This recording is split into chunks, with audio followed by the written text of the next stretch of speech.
Hello বন্ধুরা, আমি তোমাদের কাছে নতুন একটা রান্নার রেসিপি নিয়ে এসেছি। ডিমের মগজ। দেখো ডিমের মগজ করতে আমার কি কি লাগছে দেখো, তোমাদেরকে দেখিয়ে দিচ্ছি। এখানে দেখো ডিমকে সেদ্ধ করে আমি গ্রেট করে নিয়েছি। এখানে ধনে গুঁড়ো আছে, জিরে গুঁড়ো আছে, লঙ্কা গুঁড়ো আছে, হলুদ আছে, কাঁচা লঙ্কা কুচি করে নিয়েছি, আদা রসুনের পেস্ট রয়েছে, পেঁয়াজ কুচি রয়েছে। কড়াইয়ে দেখো তেল দিয়েছি, তেল গরম হয়ে গেছে। এবার আমি পেঁয়াজ কুচিটা দিয়ে দিচ্ছি। পেঁয়াজটা আমি দেখো হালকা করে ভেজে নেব। ঘরে দেখো যে জিনিসগুলো আমাদের থাকে সেই জিনিসগুলো দিয়েই আমি ডিমের মগজটা রান্না করছি। এবার দেখো কাঁচা লঙ্কা কুচি দিয়ে দিচ্ছি। এবার দেখো ধনে গুঁড়ো, জিরে গুঁড়ো, লঙ্কা গুঁড়ো, আন্দাজ মতো হলুদ দিয়ে দিচ্ছি।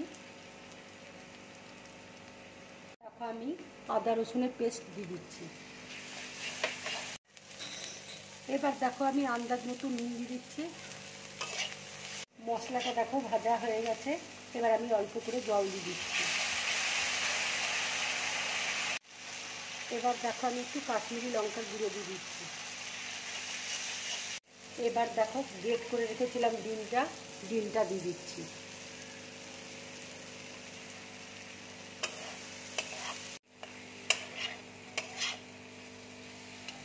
রান্নাটা দেখো হয়ে গেছে।